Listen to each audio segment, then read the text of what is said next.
So I want to jump into the questions. We had some interesting questions, and I'm thankful that you submitted your questions and you trusted us. I'm going to make sure that everyone remains anonymous, but we'll be doing this, and we're going to call it again the marriage mailbox. So the first question, Tobias, and I'm going to let you go first, is how do you compromise in a marriage and entertain each other's interests? Well, compromise is just when you put it in this compromise in the marriage and entertain each other's interests, is just being involved with what the other person likes, right? And at least you're willing to try what your husband or your wife likes. You don't have to like it. But let's say my wife likes to go shopping. I don't enjoy going shopping with her. Let me be honest with you. But I do that with her to spend time with her, right? But it's not my favorite thing, okay? Not for me personally. I don't want to sit on the couch, read something while she's trying on clothes or picking up items. I like being included. She asks me, do you like this? Do you like that? Yeah, but after that, she's going to make the ultimate decision, right? So it's just being involved, right?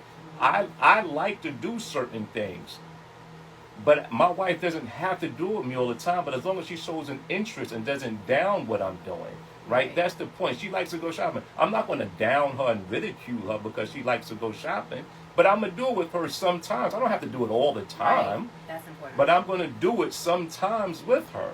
But if she wants to shop all the time, she got to go with one of her girlfriends or somebody because I got something else I may want to do that day. And keep you a girlfriend. And that's very good. Like Tobias touched on a lot of points. There's nothing wrong with my husband. He drinks. Everyone knows I stopped drinking when I was 21 years old, right? The age you're supposed to start, I stopped.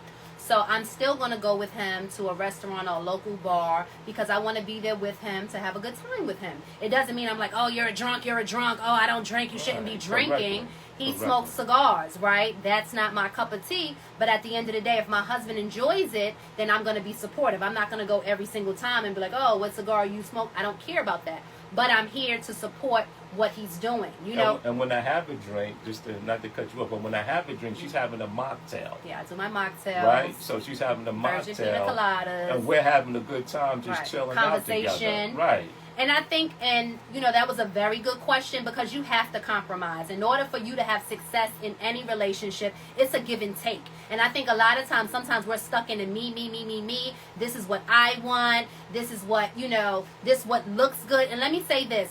Keep your own identity and keep your friends. I think a lot of times we get too full. We get in relationships and then it's like, oh, boo, I need you for this. I need you for that. He met you. You had 100 friends. Keep your friends, keep your social life because you don't want to get tired of an individual. They can't be your everything. Yes, that can be the number one person for you, but you still have to keep who you really are, right? You don't want to be a nag. You don't want to be like a child, but you want to just keep your identity, keep things going, and be supportive when you can. I see some people, they get a man, they don't answer phones. They don't want to go anywhere. That man is going to get tired of you, and he's going to go with his friends, right? Whether it be this week, next week, he's going to have a drink. He's going to entertain and watch the game. Sometimes you need to go ahead and go out with your girlfriends, all right? Yeah, that's a good point.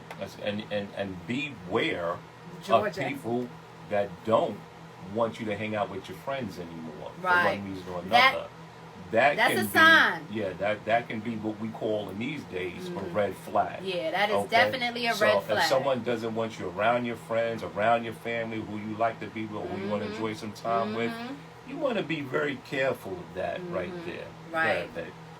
All right, we're going to get into the second question. And George, I know you put a question in, but we do have some questions. If we have time, we'll get to your question. Very good question. Oh, that's my man George. Yeah, well, we can't get to George's question. We got about 2 more minutes. George, what's up, George family? asks. That's my brother. What's up, Yes, George. Miriam. So George asked, is it okay for married people to have single friends? I'll answer first, and then I'll let Tobias answer. It's okay with me going first? Yeah, go ahead. All right, so I have single friends, and I love my single friends. First of all, you can't forget where you came from. There is nothing wrong with being single. It ain't like you're married, and then you're arrived, and then you got to cut everybody off.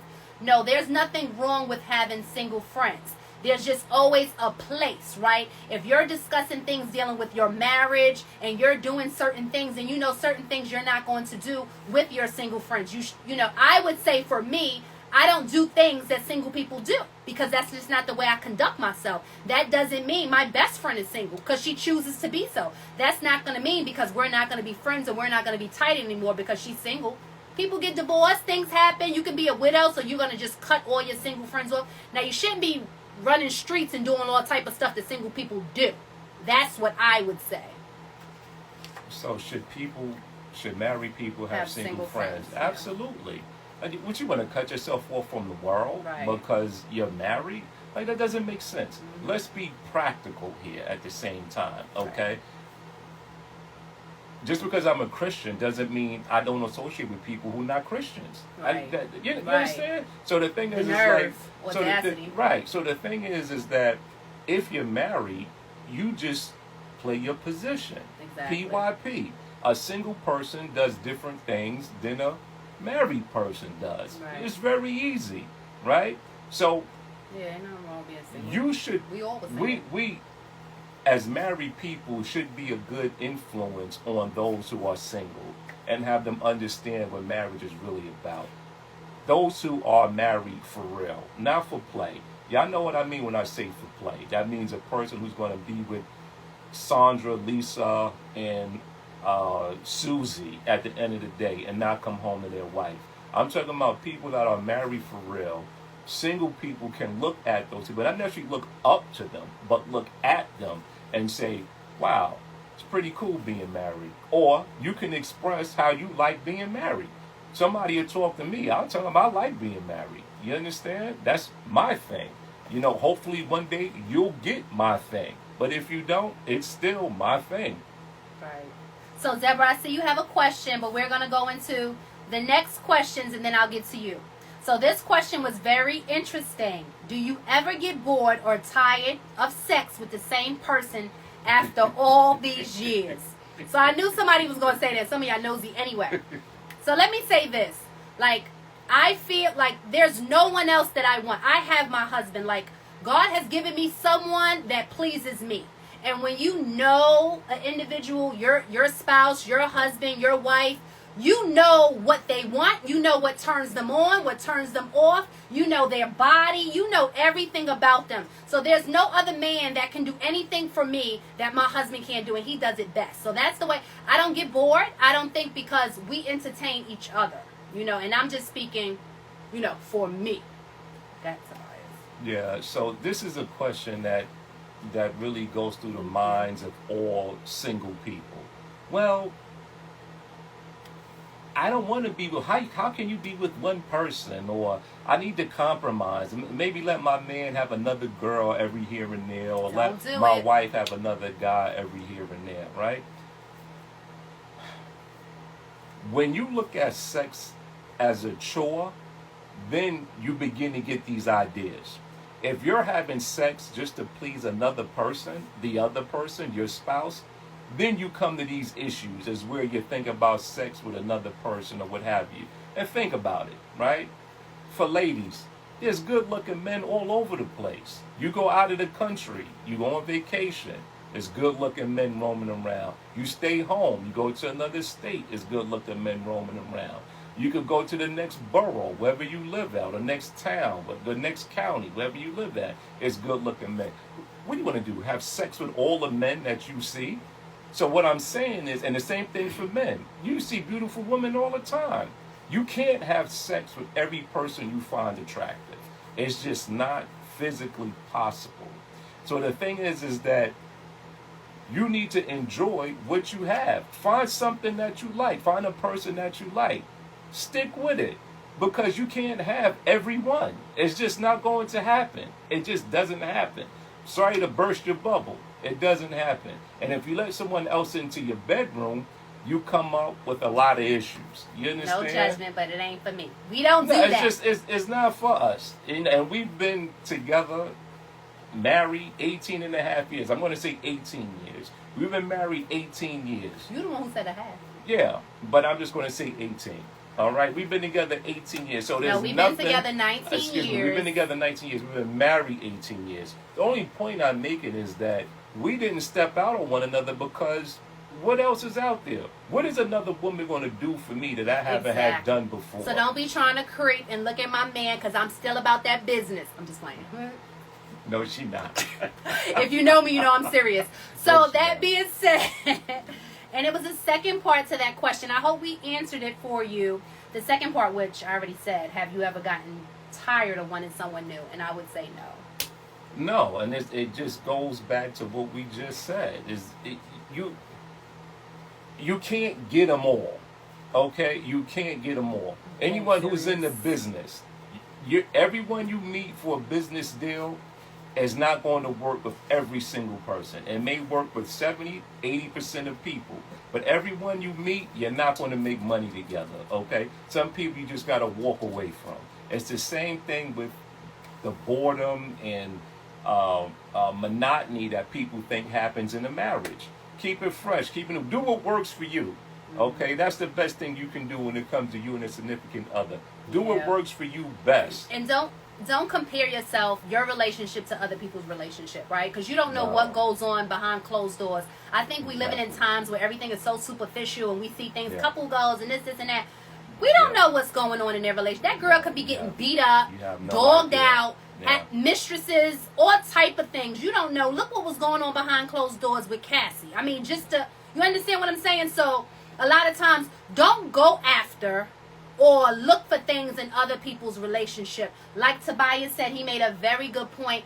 Do what works for you. You know what I'm saying? Even us sharing tips. This is what works for us. You know, we have a lot of common interests because we grew up in the same neighborhood, right? So we have a lot of things the same common goals. So we look at life pretty much the same, and we have that Christian, foundation. So we always, we look at respect and character and different things, the way we look at it. You may be looking at things totally different. So I just wanted to, touch on that. Deborah did. Go ahead. What was the other question? Can we fit it in? It was part. Oh yeah. Deborah said, "Is it okay?" What Deborah is this? Deborah Kelly. Yes, Deborah Kelly. What's up? My bestie said, "Is it okay to have friends from the opposite sex?" She's trying to be funny. So she's trying to be funny because that's what friends do. So yes, I would say that's it a is. Good question. I would say it is okay to have friends of the opposite sex. I would say my male friends I have known, I would say 20 years plus before me and Tobias have ever got together. And my husband has nothing to worry about because my male friends are his friends. They're like his brothers now, right? So we have that, connection from day one. They knew him years before we even got married. So it works for us. Regarding my husband having girlfriends, he doesn't have that many because your chicks is real sneaky and I don't play that, but I'll let him talk about that. I mean, he has people that he grew up with, and I wouldn't have a problem if he knew someone in his business career path or whatever it may be, but I don't entertain a lot of things, and he's never given me anything to really pretty much worry about it, but I do know a lot of times people want what you got, and I don't play. I'm just not the one for that. So I think the question is, everybody, is it okay for married people to have friends that are of the opposite sex? I think in order to answer that question, you have to ask yourself a question, and you got to be honest. And you may have to be honest with your spouse. I think your spouse should be asking you this question as well. What is the reason for this friend? I like that, boo. Yeah. So, like for what? So why do you have this friend? What is this friend doing for you? Yes, Selena, you know they do. What do they? Why do you have a friendship with this person? Mm-hmm. And it doesn't matter if the person is attractive or not, or that doesn't matter. The jewel right there. So the thing is that what you want to think about. I mean, before you can keep it real with anyone else, you got to keep it real with yourself when you look in the mirror. That's before you keep it real with anyone, right? Be kicking it. So you have to really understand, why am I friends with this person? And your spouse should be asking you that question as well, because that's your spouse. You owe that explanation to them, him or her. They need to ask you, why are you? And that may be a type of breakthrough for you mentally when they ask you that question, because when you think about it, you may be like, I don't know why I'm friends with that person. Maybe I am attracted to that person. Or maybe they do have something that I want. So what you need to figure out is, why do you have this person of the opposite sex as your friend? Once you figure that out, I'm not with that. This is a man, you shouldn't be friends with my wife, right? What I'm concerned about is how often you talking to my wife. How often right. y'all interacting.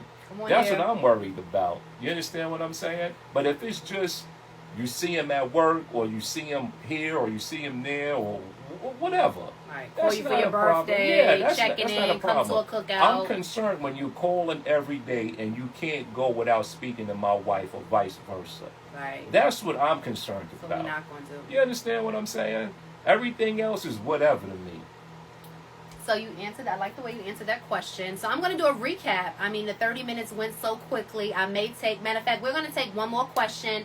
If you're enjoying this, if you have a question, and go ahead and put it in the chat really quickly. We're gonna take one more, because we got about 40 seconds left. Yeah, we got about 40 seconds. We're gonna take this one, and then we're gonna leave on that note. So if you got a question, go ahead and put it in. Much respect. There's so many people on. I'm just so thankful that all of you, you joined us and you were interested to hear what we were speaking about. So just to do a quick recap, and we look forward, we plan on doing this again next Sunday. If the people want this, just with the people let us know if you want to see us again next week and weeks to come.